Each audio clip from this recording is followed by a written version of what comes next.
Hello ladies and gentlemen, it's Matthew Flanigan for the Wargamer.com here. Today we're looking at the first part in what's going to be a two-part series of after-action reports for the new game, Wargame Air-Land Battle. Wargame Air-Land Battle is the sequel to its predecessor Wargame European Escalation.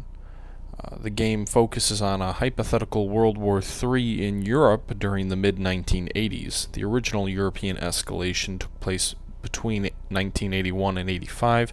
This game's primary campaign seems to be taking place in 1985. They make quite a bit of changes, and the campaign is less scripted and more open. They like to call it a dynamic campaign. I won't really make a judgment on that yet here. But the game focuses more on the conflict in Scandinavia and less on the conflict in Central Europe, which is where European escalation focused. In this game, there's a lot more focus on air units and air power than there was in the previous game, but I digress. This is not meant to be a review, more or less an AAR. So, in this video, we're going to be taking on the role of the Soviets in the third campaign, the Zhukov campaign. It's a medium difficulty campaign, but it is a medium or short campaign. So basically, you've got 14 days to accomplish your goals. You only get reinforcements for the first 5 days. So it's basically a campaign which can last up to 2 in-game weeks. But that's on the shorter end versus some of the other campaigns here.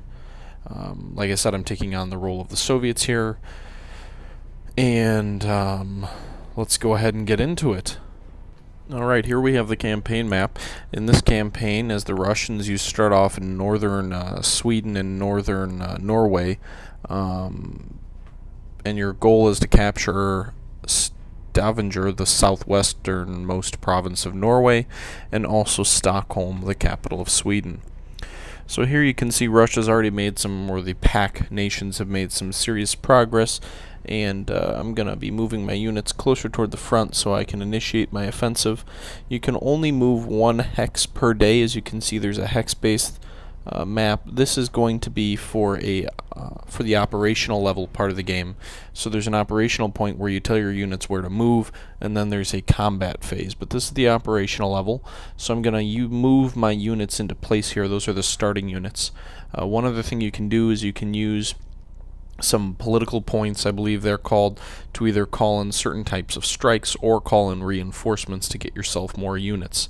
At this point, I'm not going to touch those, and I'm just going to move on to day 1. You start off with day 0. I'm focusing my units kind of on the... Alright, one moment. There appears to be an escalation here. So basically, this is one of the random events that you're going to get as you play through the game and play through the campaign, and basically it allows me to use chemical weapons. So the conflict is escalating, so I'm allowed to use WMDs. Anyway, we are on to day 1. I've still got to get some troops into place here. Like I said, you can only move 1 hex per day. I could launch my offensive early with only 3 units there you see on the front, being able to advance against the Allies. But I don't like the idea of launching an offensive with only limited forces here, so I'm only going to throw 1 unit into where it appears there are no enemy units. Actually, let's go ahead and cancel that. I don't want to just move 1 unit in. I feel like that's asking for them to get hit hard. Let's see. Do we want to call in chemical weapons? You get these things called initiative points, which you can see there on the screen. Those little yellow squares underneath my unit that I have selected there are initiative points. The more initiative points you have, the more units you start a battle with. And you'll see that in a moment. I'll explain that in a moment. But chemical weapons decrease the number of initiative points an enemy unit gets. Air raids do as well. You can also do aerial reconnaissance to detect where enemy units are. Naval cover, air cover to prevent the enemy from being able to use air units over provinces. Camouflage to keep your units hidden, and submarines to prevent the enemy from reinforcing via the air. Security troops are also another option. Let's see. I can call in some reinforcements.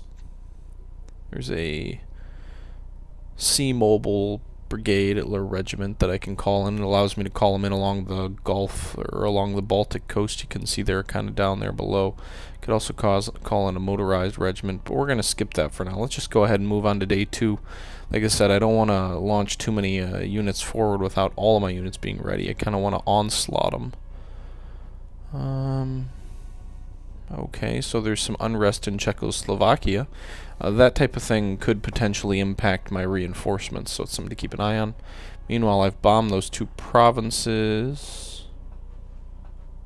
Alright, so another random event. My submarines are inflicting serious damage on the NATO fleet, which, like I said, limits the enemy's ability to reinforce. The Sweden area is a nice choice for a game like this because it definitely adds more importance to the naval elements than would exist in a Central European conflict. As you see there, I was considering the naval units. I can drop those in anywhere along the coast. That's the type of thing submarines would prevent if the enemy launched them against me, but I don't think I'm going to do that yet. I don't want to just call them in behind my lines. I feel like having a naval unit, an amphibious unit, would be more beneficial to land them behind enemy lines. I could bring them into Stockholm. I don't know if the enemy has any men there, but that would be a free take of one of my objective points. I can't call them into the North Sea. It looks like the NATO forces command those seas, but in the Baltic, we command the Baltic, so could decide to do that. Looks like I've got some other more substantial reinforcements and more costly reinforcements coming later. As you can see there, some of them have a higher number value, which means they cost more political points. But I think what I'm going to do, I'm going to kind of just drive a straight line offensive, just kind of push them back everywhere, you know, one attack per region. And then I'm going to use the massed forces I have on the right to swing in from the east to the west, kind of cutting the enemy off from the rear objective. If that's practical, I guess we'll see. I could kind of sweep around from Upusta to Orebro to Karlstad to Oslo and then into Stavanger, hopefully avoiding some significant forces in northern Norway, which I can pin in place by those other 2 units on the left there attacking on their front. But we'll see, because the enemy has pretty substantial forces in Uppsala. I pardon my pronunciation. I don't speak Scandinavian words that well, or Scandinavian city names that well. We're going to drop some chemical weapons in on these guys. It'll lower their initiative points and will give me the edge there if conflict does come about, weakening those forward units where I know where they are. Alright, so we've got a conflict going on here in the zone of Mora. Guards Motorized Regiment versus the 5th British Airborne Brigade. Both sides have equal initiative. It looks like about 5 initiative. So as I said, that impacts what you can do in terms of loading up troops or how many you can pull in. So you see here I've actually got 1,300 troop or 1,300 points on the top left. That influences how much I can deploy. Now I control all the initial reinforcement zones. The enemy, if you have an airborne unit, you actually do not start off in a reinforcement zone. Now that being said, it would take quite a bit to prevent the enemy from being able to not reinforce themselves, because it takes a headquarters unit for every province you want to hold. Every province you want to mark there as red has to have a headquarters unit that is stationary. So I'm not really going to try and lock down all the entrance points. Instead, I'm going to try and hit the enemy in that central unit before they have a chance to get to one of these reinforcement hexes with an HQ. As long as they don't own one of those provinces with those arrows there, they're not able to send reinforcements in. So I'm going to try and surround these paratroopers here with some heavy armor. I think I might do well against them because infantry, while very deadly for armored units and whatnot, do not do nearly as well, at least I would think paratroopers would not do nearly as well against armor as more well-rounded units, such as regular, maybe mechanized infantry, where they have infantry and armor. At least that's my thought process. So I've got Oh, let's see here. 16 tanks that I'm kind of deploying around the flank. I'm going to deploy one headquarters unit at Lilyhammer, because that's kind of close to the enemy unit to hopefully block off reinforcements here. And let's go. Let's get into battle here. So let's move in our tanks as quick as possible to cut off those bridges. They should be sitting ducks if they try and cross the bridge. Whoa! Already got some action here. Several enemy units over there.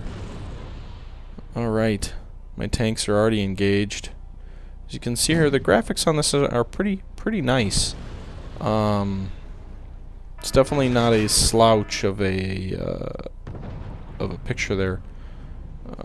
Destroying something over here. Looks like there's several burning vehicles. There's some nice effects there. Wow, even kind of looks like maybe oil or blood. I'm not sure what that is, but the enemy seems to be withdrawing away from my tanks there and toward the center province there. Probably going for these bridges. Like I said, the enemy tends to rush, the AI in my experience tends to rush toward the flanks so they can establish a reinforcement point. They can call in more troops. The general way this game works is in order to win a battle, you either have to meet the victory points over there on the right, so the NATO has to destroy 1,500 points worth of my men. We have to destroy 3,000 of theirs. I believe it's because we're the attacker. But if you also destroy every enemy headquarters unit, then or every enemy command unit, then you will actually win the battle by default as well. We've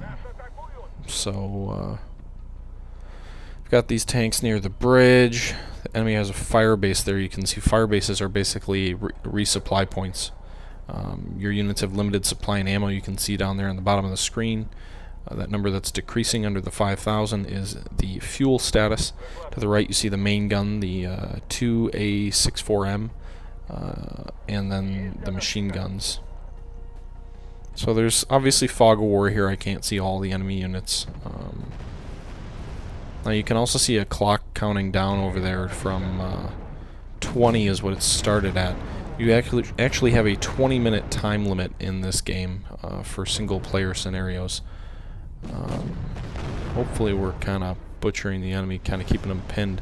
Like I said, we've got tanks coming in from the north, the west, and the south. East we're kind of holding position because I think they're really going to be sitting ducks over going over those bridges. And I don't want to move the tanks in too much into the center because there's a lot of buildings around there. That's probably not a strong point for my armor. So if I can hit the enemy while they're moving in the open or moving over the bridges from a distance, my armor should have significant advantages. If the enemy gets in close, their anti-tank missiles, which NATO forces have incredibly good anti-tank missiles, may prove to be pretty deadly. So I'm going to call a headquarter unit in there to try and lock that province down, preventing the chance of the enemy sneaking around me. As you can see, you regain points in the upper left, so as the battle goes on, you can call in more reinforcements, once again only in provinces that you possess, with a command unit that is along the border there where the reinforcements can come in. And let's try and get these tanks over the bridge here.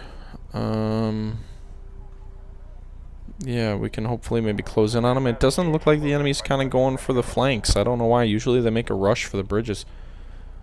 Oh, wait a minute. There's a lot of movement there on that south road, and I don't have anything. Oh, crap.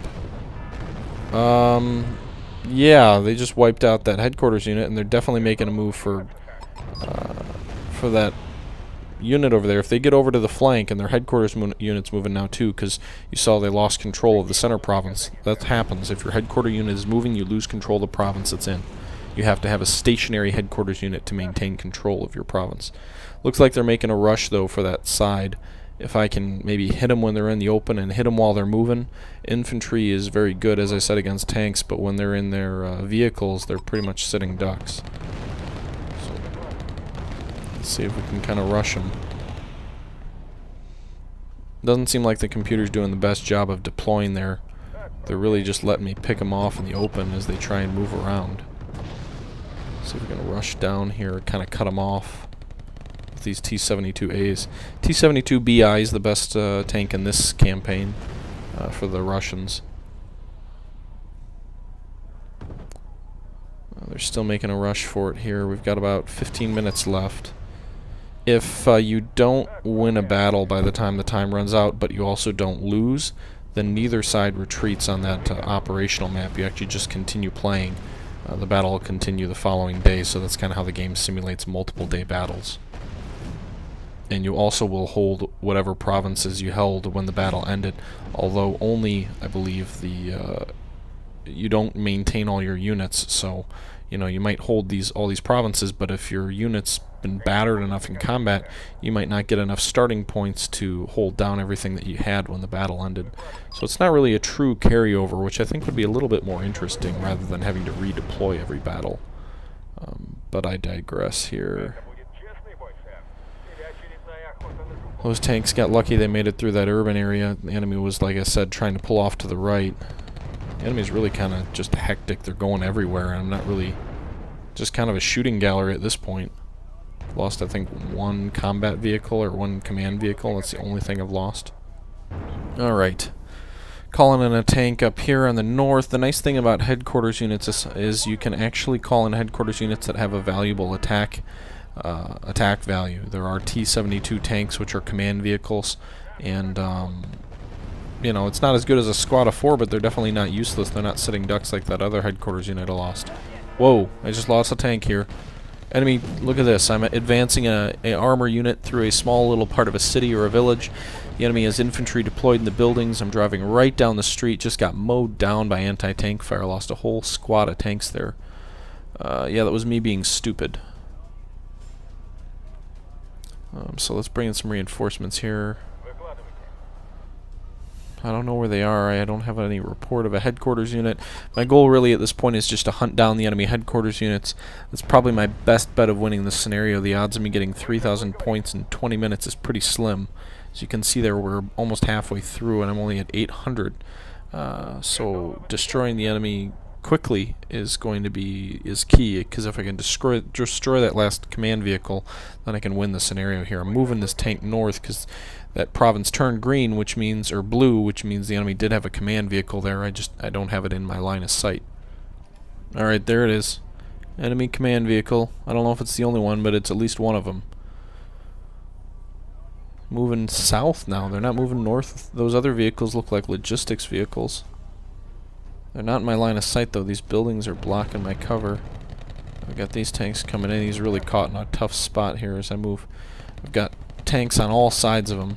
He's now in range, so I'm opening a fire. Whoa. Game just froze. Oh, I won, I think. I destroyed that command vehicle, so I don't think... Yeah, I had more than one, so I definitely won there. Alright. So that's how you win a battle. I had a pretty big advantage in that fight, given the enemy started off isolated in the center of a map. So paratroopers are nice in campaign mode because you can deploy them pretty much wherever, especially as NATO when you have more options because of the way that the air power, I believe, is simulated. But you're also stuck in that kind of difficult situation where you're surrounded. And you see there I actually destroyed the enemy unit there, despite the fact that they were in pretty good initiative. I believe because they really had nowhere to retreat to because they were surrounded. So now the next engagement. The enemy is attacking along the west coast of Norway. A French unit, the 6E OBL, versus a Polish Warsaw Pact unit here. The enemy's coming in from the south and I'm coming in from the north, so we're going to go ahead and fight another battle. Let's get deployed here real quick. Alright, so let's get started here. I've deployed a much more balanced force in this battle. There's some infantry units, some anti-air units. My unit doesn't have much in armor. The Polish unit is a air assault unit, so I really have very limited armor. So I'm going to have to make do with more infantry here. And hopefully these anti-air gunners will come in handy. I've also got some air units there on the lower left there. You'll see I've got some air units I can call in later. I've deployed my units in both of my starting provinces and put a command unit in both to make sure that I am able to call reinforcements in for either unit. So my goal here, the enemy starts in the far south. They've only got the one reinforcement hex, but they do start with a reinforcement hex here. So my goal is basically to drive straight down from that northern force, hitting the enemy as they come up, and then maybe flanking them with this unit off here on the east side or right side of the map here, as I've got some bridges here. At the very least, I want to hold these bridges down so that when my troops slam into them, the enemy really has nowhere to retreat. We kind of hit them like an L with a line of defenses along the river and then a strong attack coming forward. They have nowhere to go but back and engage my troops, and so they can't get anywhere else to call in any more reinforcements. But that's my goal. As the famous quote says, no plan survives first contact with the enemy, so we will see what happens here. Jumping ahead about 30 seconds here, I'm going to call in some air units here. I still haven't run into contact as I'm driving south, but I'm going to call in some airstrikes here with some napalm on some areas of cover where the enemy does have a province. I might get lucky and hit the headquarters, or the command. I don't know why I keep calling it a headquarters unit. It's really a command unit. But calling in 3 Su-7s to drop some napalm on the enemy, drop some hurt, and hopefully take them out. I think most likely they'd be in cover in those woods or maybe at the crossroads. So, there you see there was some air defense, there you see some surface-to-air missiles being launched, and it looks like they hit one of my units here, but it got its weapons off on target. So you see there we dropped some napalm down. It doesn't look like I destroyed anything. I didn't get any kind of notification that I got anything, but at the very least we called in some support. Enemy took, oh shoot, they got a command province or a command unit here on my left, so as I kind of drive down, they're kind of endangering my flank here. I'm going to split my main force off here, keep driving south with some units. I'm going to make my flanking force on the right, my main attack force will cross those bridges while we kind of pin them more with these other troops moving down from the south, or from the north to south. So this unit off here on the right is going to kind of maybe cross these bridges and attack the main unit near El Sund, with a few units holding the enemy in place, while the other half of my northern force breaks off toward Dimitri and hopefully deals with whatever force the enemy has there. Fortunately, it's not a reinforcement hex, so that should be more practical here. And I'm going to call in some of these ASU mobile gun platforms. They're really assault guns, dating back to the early 60s, so these things are old by now. I wouldn't want to put them versus enemy armor, but it's certainly better than no tanks. Alright, so we've got some units moving there near toward the bridge. Oh, there's an enemy unit down there. It looks like a recon unit, maybe a 106mm artillery piece that's self-propelled. I called in some artillery down there on that CFOB, the forward operating base, or a field operating base? Anyway, napalm doesn't do much versus fixed buildings. Great versus infantry in the open, not so great against anything armored, so it really didn't do anything. I haven't destroyed any enemy units there. Here you see some anti-tank missiles, and the enemy is dead. So infantry can be very deadly for vehicles in this game. You know, by the mid-80s there were a lot of really good anti-tank weapons, and the Allies actually had quite a few very good anti-tank missiles. But we're going to try and hit the enemy down here. That northern force was split into two, so the part of it that's still moving down is acting more as a blocking force, while these guys hopefully can get across the bridge. I'm going to make sure they unload here. I think it would be a pretty bad idea to charge across a bridge in vehicles. With infantry, they'd be pretty much sitting ducks, so they're probably better off on foot there, even if it's a bit slower. Meanwhile, the other half of that northern force is going to try and deal with the enemy units in Dimitri. Okay, so infantry moving across there. The enemy, looks like it was definitely a good decision to get out of those vehicles. The enemy sent a couple of units up here to possibly interfere with me, and those anti-tank missiles, again, proven very effective, destroying several enemy units up here with relative ease as I kind of coast across here. Trying to see where would be a good place to call in fire support. Looks like the enemy's got a SAM there, but yeah, that didn't last long. Man, these anti-tank weapons are effective. Too bad I already called that bomber in. You can change where you call a target into. What I've been doing is firing on a point of sale, POS, point of strike. I've basically been calling in airstrikes on areas that I thought the enemy might be located, and clearly I've been wrong here. But you can call a target in on a fixed spot, or you can call it in on a visual unit. So if you just choose attack, you can call an air unit down on a visual target. But if you don't have a visual target and you still think you know where they are, you can call them in manually there. You can see I destroyed an enemy unit there, so that's encouraging. It was a command unit, so they must have had at least 2 in that hex, but that's 1 out of the way. We haven't lost a unit yet. The enemy's lost quite a few, and we still haven't lost our first unit here. Whoa. Some heavy fighting up here.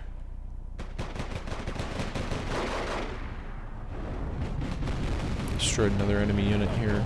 Looks like some enemy APCs kind of laying it into my troops as I try and advance down here.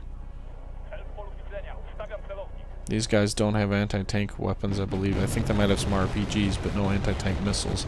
So you can see they're not doing nearly as well as my guys to the south, although I haven't... Alright, never mind. I just took my first loss there. Enemies got me pinned, engaged in a heavy firefight. I've almost lost half that infantry unit. But better time than to call in air support there. Looks like it dropped mainly behind enemy lines. Could at least be used as area denial. I don't think you can move through a burning ground, so hopefully at least delay any reinforcements here. Man, they're cutting me up there. Down in the south, we're just kind of steamrolling them there. But here in Dimitri, they're putting up a good fight. We've got good positions in the south here. Let's see. Call in another airstrike, maybe where I think they will be. I find myself having trouble calling an airstrike on specific units because the way line of sight works is a lot of time before the air unit's on scene, the enemy is out of sight, and then your plane just ends up circling around and becoming a target for a SAM. If I can guess right where the enemy's going to be, a POS strike is far more effective, at least in my very limited experience. I didn't play European escalation at all, so this is my first experience with the game there. Air units dropped a little bit off target there, a little bit north, although there we got some points there, so we did some damage. Let's see. Enemy in the south is pretty much mopped up, just the guys in the north that are left. Okay, the enemy's a bit scattered here, so looks like we found a headquarters unit. We've really kind of driven them back.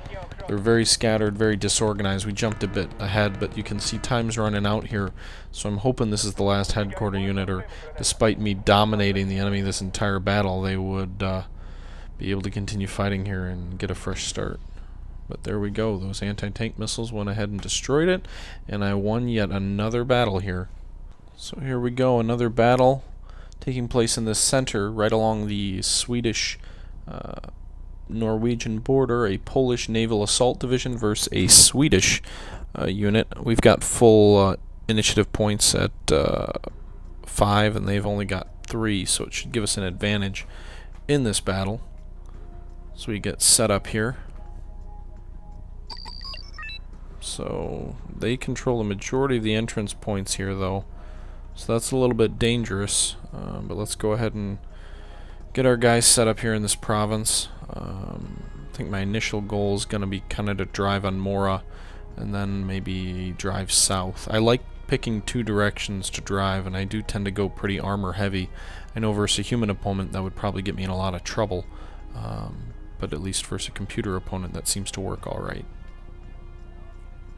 Alright, let's go. We've got a more balanced force. We've got some armor, anti-tank, anti-air. Not a whole lot of... no infantry, though. We got some SAMs. So I think I'm going to drive south on Upusta, and then also north on Moria. We've set up kind of 2 pincers here. I've also got some artillery, which I haven't had before, so I can call artillery strikes and their rocket artillery. There, it looks like the enemy has some air units. I'm calling an artillery strike down to the south, but those air units have me somewhat worried. Jeez, I already lost a tank. Come on. They've got more of those incoming. Shoot those stupid choppers down. Good thing I made a decision to have some anti-air units there. Looks like I got 2 enemy units there. I fired some artillery as well. I'm not sure if it really hit anything. there's an enemy unit here. They seem to be maybe coming toward me, so this might not be a bad defensive position up here. Jeez, what was that? What the heck is shooting at me? Let's move forward a bit. Call some artillery in. Fire POS.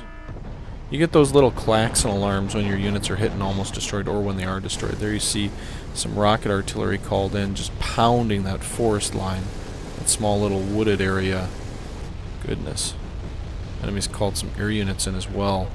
So that's one of those things where if you strategically decide where to use your air cover, you can use it to cover your forces. Now, one thing I noticed, at least in this scenario, is as the pack countries, you cannot call air units in to cover your forward-moving units, while the enemy can call air units in when they're attacking. NATO can kind of have a forward air patroller cap, while you can't really do that when you're attacking as the pack countries, as the Soviet countries. You can only do that on defensive provinces, so when you have a defensive stand. That's at least what I've noticed in really only the 2 campaigns I've played so far, or at the time of this recording. Okay, so zoomed in a bit there. You can see, like I said, the graphics in this game are pretty impressive for a game of this type of RTS. It's worth mentioning the guys who made this game were also involved or made Ruse, which was a similar kind of RTS. A little bit of a twist to it, kind of some other elements that don't really exist in this game, like Intel and Initiative and other weird things like that. I don't know how well that game did on PlayStation, and it was a console game. This is a PC only game. You see there I'm calling in some airstrikes there. Enemy's shooting at me with something, but I can't see him. He can see me, but I can't see him, so let's move these tanks in.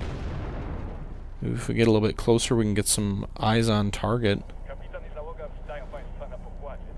I've got a pretty darn good tank there, or tank buster, Su-25, but I can't see anything to attack, and when I call in there, I don't accomplish anything. I don't want to be, oh goodness, I just lost another one. I've only got 1 tank left in this platoon, and this unit is a air assault or naval assault unit, so it has very little armor. And you know, the reason it's having T-55s is because it's not an armor-centric unit. The T-55 is kind of a secondary infantry support tank at this stage in the mid-80s, whereas the T-72 and T-80s are the frontline main battle tanks.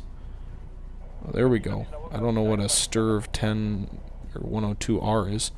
Could probably look it up, but I'd rather destroy it first.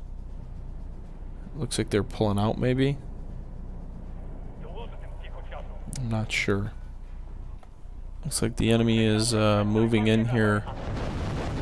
We're calling in some artillery, but I was calling it further down. I did call 1 unit on here to really pound them. Seemed to stun the enemy units, kind of pin them in place, make them vulnerable, but not very effective at actually destroying them. Got a bit of a gunfight going on here between some T-55s and these enemy tanks, it looks like. Not sure if a Sturv is a assault gun or an actual tank, but it looks like the artillery's really kind of silenced them. They've also got some anti-air guns there, but hopefully I can call some strikes in there. We got those silenced. There's still enemy choppers. This is a pretty small but also intense little fight going on here. A big firefight. You can see a lot of action. Air units coming in, tanks firing. Oh, they just knocked out 2 of my tanks with their helicopters. Oh, they got 2 more. You got to give the Allies that. Their anti-tank missiles are phenomenal, especially their helicopter anti-tank. Just can decimate you, especially if you're running with some of the older Russian tanks and not the new stuff. But choppers are kind of sitting duck to air units too, so there we got 1 of them at least. Alright, fast forwarding a bit here. Still some heavy fighting. Enemy has got a lot of air units here. My Gatling gun units don't seem to be too effective at bringing them down.